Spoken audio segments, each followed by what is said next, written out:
नमस्कार मित्रमैत्रिणी, अगदी मजेत ना नेहमीप्रमाणे. तर आत्ताच मी जवळजवळ 1 वर्षभर भारतामध्ये राहून आले. मी फेब्रुवारी महिन्यात गेले होते 2025 मध्ये आणि ऑक्टोबर 28ला मी परत आलेले आहे, म्हणजे लास्ट वीकच्या. आणि मी ऑक्टोबरच्या लास्ट वीकला अमेरिकेत परत आले. तर मी काउंट केलं तर मी 8 महिने भारतात राहून आलेले आहे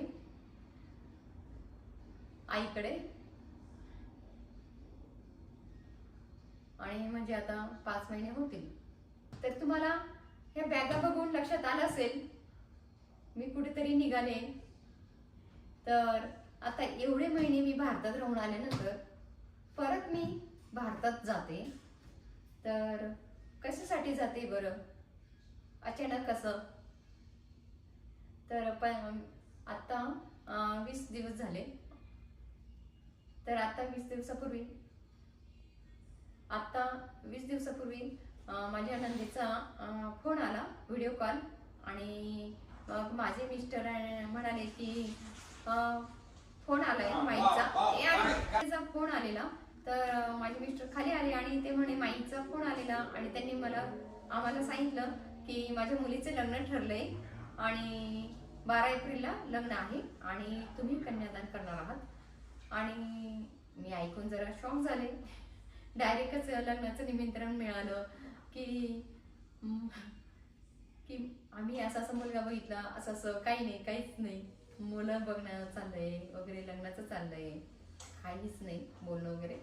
आणि मी म्हटलं की मुलं माझी विचारत होती आता लग्न कोणाचं असणार आहे मम्मा. तर माझी मोठी बहीण आहे, तिची मुलगी डेंटिस्ट आहे. तर म्हटलं त्या दिदीचं, मावशीच्या मुलीचं राहणार, मधुरा दिदीचं राहिलं तर यावर्षी. आणि आत्याच्या मुलीचं, आत्ता मी ज्या आणि आत्याच्या मुलीचं. तर मी त्यांना म्हणाले की मुलं पण तुम्ही 12 एप्रिलला ठेवलं. अमेरिकेमध्ये तर परीक्षेचा काळ असतो हा. तर इथे एप्रिल मे तर परीक्षेचा काळ असतो. आणि ते म्हणाले की 12 एप्रिल. आणि म्हटलं मुलांना पण येता आलं असतं तर तुम्ही सुट्टीमध्ये, म्हणजे लग्न ठरवलं असतं, बुक केलं तर तुम्ही मुलीचं लग्न जर सुट्टीत केलं असतं तर मुलं पण आले असते. त्यांना पण आवडतं, म्हणजे मोठ्या नंदेच्या मुलीच्या लग्नाला आम्ही गेलो होतो दिल्लीला. तर मुलांना खूप आवडलं, त्यांनी खूप एन्जॉय केला होता. तर ते म्हणतात की नेक्स्ट लग्न कोणाचं आहे.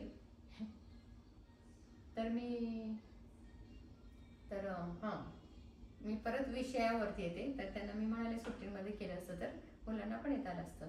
तर त्या म्हणाल्या की मुहूर्त नाहीये. आणि त्यांना मी म्हणाले अगदी खूपच लवकर सांगितलं तुम्ही. लग्नाची तारीख 12 एप्रिल आहे आणि तुम्ही कन्यादान करणार आहे आणि तुम्हाला यायचंय. तर त्या म्हणे नाही, आत्ताच ठरलं लग्न आणि 25 मार्चला साखरपुडा आहे, एंगेजमेंटचा कार्यक्रम आहे म्हणाल्या. आणि 12 एप्रिलला लग्न आहे आणि नंतर मुहूर्त नाही आहेत म्हणाले. तर म्हणून 12 एप्रिल तारीख ठरली म्हणे. तर मग आता आम्ही दोघंच जात आहोत. तर आम्ही एवढं सौभाग्य लाभलंय आम्हाला कन्यादान, हो की नाही? कन्यादान करण्याचं सौभाग्य आम्हाला मिळालेलं आहे. तर आम्ही डिझनीला पण गेलो. तर 2-2 तास आम्ही रांगेत उभं राहतो. 2-2 तास एका राईडसाठी आम्ही उभं राहत होतो. तेव्हा पण माझं तेच चाललेलं की मैत्रिणींना टेक्स्ट कर, फोन कर की काही एजंट आहे का, तिकीट वगैरे. कारण काय झालं आता इथे युद्ध वगैरे चालू आहे, दुबई वगैरे, ओके ना, अबुधाबी वगैरे तिकडे. मग आता धीरजचं ते कलिग, म्हणजे त्याचं नेक्स्ट डेचं तिकीट होतं. त्याची मिसेस आधीच इंडियात गेलेली होती, पण लवकर जायचं म्हणून त्याने 1 दिवस आधी केलेलं. ते नंतरचं तिकीट 1 दिवस नंतरचं होतं, तर त्याने 1 दिवस आधीचं केलं ते तिकीट. पण तो 4 दिवस आटकून पडला दुबईमध्ये. तर त्याचा फोन आला होता दिल्लीला की असं. आणि मग आम्ही त्या मार्गाने नाही जाते, खूप शोधाशोध झाली तिकिटाची, खूप महाग पण होते तिकीट. तर आम्ही आता आफ्रिके थ्रू जात आहोत, पहिल्यांदा जात आहोत. तर आमची फ्लाईट आफ्रिके थ्रू आहे. आता बघू पहिल्यांदाच आम्ही जात आहोत या रूटने. आणि न्यूयॉर्कपासून ती आमची फ्लाईट असणार आहे जी आफ्रिकेवरनं जाणार आहे ती. आणि आधी ते बुकिंग झालं, नंतर मग न्यूयॉर्कचं परत सेपरेट बुकिंग करावं लागलं आम्हाला. त्याचे पण म्हणजे $550 असे डॉलर लागले. आणि आधीच्या तिकिटाचे ते काही मला माहीत नाही, पण हे इतके लागले. टोटल तरी $5,500 वगैरे डॉलर लागले असतील अंदाजे. मला काही माहिती नाही एक्झॅक्टली. ओके, पण मी तुम्हाला अंदाज देते तर तो. आणि येऊन जाऊन आहे ते. आणि मी खूप फास्ट बोलते कारण उद्या निघायचं आम्हाला. अजून माझी पॅकिंग नाही, रिकामी बॅग आहे. या 3 दिवसापूर्वी मी काढून घेतलं आहे ॲटिकमधून बॅग. यावेळेस ही बॅग घेऊन जाते. तर आम्हाला आमची फ्लाईट 7ला आहे, तर आम्हाला सकाळी पहाटे 4ला उठून जायचं आहे एअरपोर्टवरती. तर आता तर ऑलरेडी 5 वाजलेत आणि उद्या 4 वाजता आम्हाला जायचं आहे. तर आता पॅकिंग करायची आहे. काही काही सामान मी काढून ठेवलंय. तर आम्ही आता 4ला निघणार अमेरिकेमधून. तर 6 तारखेला आम्ही मुंबईत पोहोचणार आहोत. आणि येतानाच आमचं तिकीट आहे 14 एप्रिलचं. आणि आम्ही इथे मग 15ला पोहोचू. कारण 15ला परत नीलला फ्लाईटने दुसऱ्या स्टेटमध्ये जायचं आहे. त्यांचं ऑर्केस्ट्रा आहे, तर ऑर्केस्ट्रा थ्रू ते जाणार आहेत. त्याच्यामुळे आम्हाला पोहोचलंच पाहिजे लवकर. मग आम्ही 7 वाजता 15 तारखेला पोहोचणार आहोत अमेरिकेत. तर आता असं आहे. तर आता हे 4-5 दिवसापूर्वी बुक केलंय तिकीट. आणि आता आम्ही जात आहोत 2 जण. आणि अजून काय बोलायचं, चला म्हटलं फेशियल करू, नेल पेंट लावू. अजून काही तयारी झाली नाही आहे बघा. अजून म्हटलं फेशियल करूया, बघूया आता कसं कसं होतं. आणि मग प्रवास तुम्हाला दाखवेलच आता म्हणजे. आणि आता 2 मुलांना आम्ही पहिल्यांदाच एकटं घरी टाकून जात आहोत. आणि त्यांना सांगितलंय बाहेरचं फूड खायचं नाही, नाही तर काय चिपोटले खा, पिझ्झा खा, हे खा. तर त्यांना म्हटलं असं काही करू नका. तर मी आता काल ग्रॉसरीमध्ये जाऊन आले, नेलसोबत भाज्या वगैरे घेऊन आले. आणि सोयाबीन वडे असतात की नाही, म्हणजे त्याचा मटाचा मसाला जसा बनवतात तसा मी आता बनवला. आणि ती करी बनवली. आणि आता पावभाजीचं साठी मी भाज्या लावल्यात कुकरला. आधी मी पॅकिंग करून घेणार आहे आणि फेशियल करून घेणार आहे. बरेच दिवस झाले केलेलंच नाही आहे. तर मग नंतर मग पावभाजी करणार. आणि भेंडीची भाजी वगैरे आणि सुकी अजून भाजी करायची फ्लॉवरची वगैरे. बघूया, 4-5 भाज्या करून जाणार आहे. आणि घरी असलं की मी तर दोन्ही वेळेस करते, सकाळी करते स्वयंपाक आणि रात्री पण. आता निदान म्हणजे 5-6 दिवसाचं मुलं काही करणार नाही. मुलगी असली तर ती तरी निदान बनवून खाईल. तर आता चाललंय, छोटे छोटे बॉक्समध्ये मी पॅक करणार आहे. त्यांना म्हटलं तेवढं काढायचं आणि तेवढंच गरम करायचं. आणि नाही तर मग आपली जेवढी भाजी तेवढी एकदम गरम केली आणि पुन्हा ठेवली की म्हटलं ते चांगलं नसतं. चला, झालं आता आपलं बोलून झालं. तर आता धीरजचा आवाज आलाच तुम्हाला, हो ना. तर ते आता धीरज चॉकलेट घेऊन आलेत. चॉकलेट घ्यायला गेले होते. आणि आजच मग दागिने पण बँकेतनं काढून आणले. म्हटलं घालणंच होत नाही, इथे असून दिवाळीला पण घालणं होत नाही, कधीच घालणं होत नाही. म्हटलं सासरच्या लग्नासाठी जायचंय तर आपल्याला दागिने हवेच, हो की नाही. आणि जर आहेत तर त्याचा वापर केला पाहिजे, हो की नाही. तर आता ते पण काढून आणलेत. आणि माझा विचार आहे की घालूनच जावं. बघूया आता कसं कसं होतं. चला आपण आता पॅकिंग करूया आणि मग दाखवते तुम्हाला.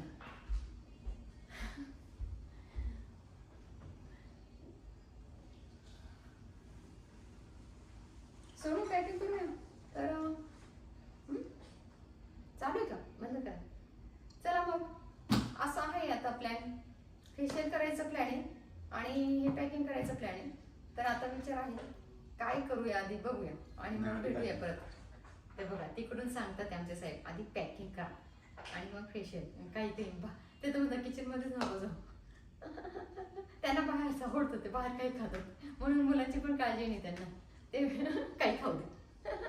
20 किलो वजन वाढलं नीलचं माहितीये का, मी भारतातून आल्यानंतर. असं झाला, डॉक्टर म्हणे कमी करायला पाहिजे. ऐकलं का, एक दिवस सुद्धा बाहेर खाल्लं नाही म्हणतात, पण फक्त प्रोटीन खात होते ते, फक्त प्रोटीन. अंडी खात होते, चीज खात होते, प्रोटीन बार, प्रोटीन पावडर आणि पनीरचे बॉक्सेस एवढे होते फ्रीजमध्ये. मग काय होणार सांगा बघू, सगळं फॅटच आलं ना, तुमचं वजन तर वाढणारच. तुम्ही जर व्हेजिटेबल नाही खाते, आणि माझा मुलगा एवढा आवडीने भाज्या खाणारा, तो बंदच झाला खायचा. तो मागून खायचा, मला आवडते ना मम्मा, दे ना भाजी, मेथीची भाजी, पालकाची भाजी, तांदूळाची भाजी, सगळ्या भाज्या खात होता आवडीने. नाही अजून दे, आता केले की नाही, आल्यापासून बघते त्याचे नखरे. नाही मला नको, मी नाही खाणार. आता हा विषय कशावर निघाला, आमचे साहेब बोलले ना की बाहेर नाही खाल्लं त्यांनी, घरातच खाल्लं. पण काय खाल्लं, हेल्दी खाल्लं का, सगळ्या प्रकारचं फूड खाल्लं का?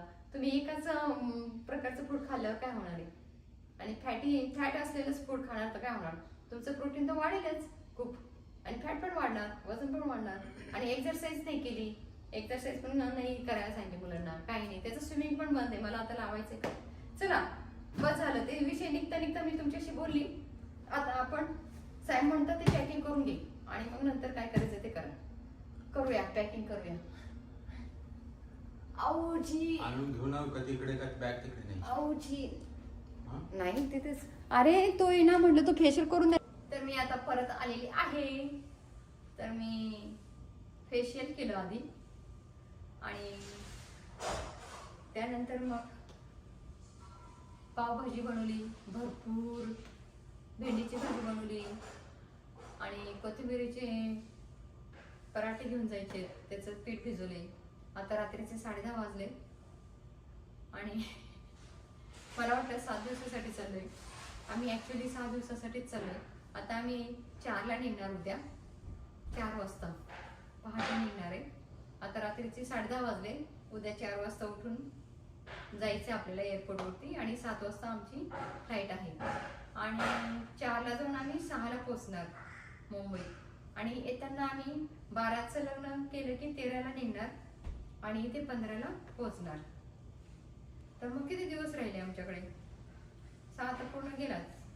6 पण पोहोचलो म्हणजे प्रवासात गेला. 7, 8, 9, 10, 11, 12. चला झाले आपली पॅकिंग.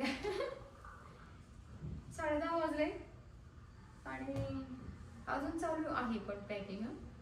जसं जसं आठवतंय तसं. चला आता बस बापरे, आईपेक्षा माझी कंडिशन बेकार झालेली दिसते. असं तर सुणू, गुडघ्यांपासून मला तो उठायला खूप त्रास होतो रे.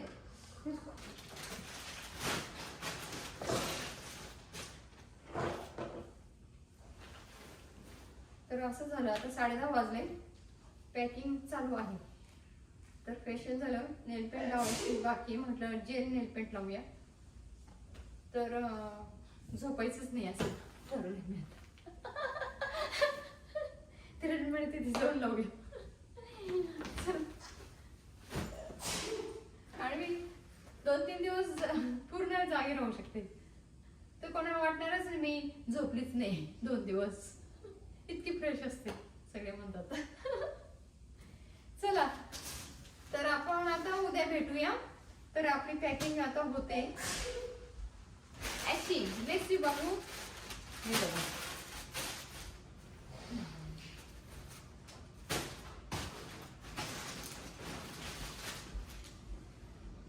तर अजून तर ज्वेलरी वगैरे ठेवायची फुल झाली, जागा करावी लागेल.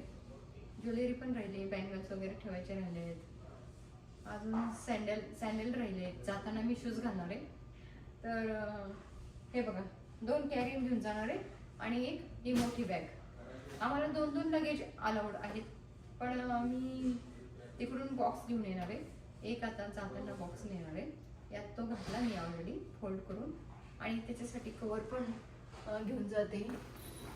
बघा हे तर मी त्यांना बॉक्स आणणार आहे आणि हे आम्ही शिवून घेतलेत कवर आणि याचा मी डिटेल व्हिडिओ पण टाकलेला आहे.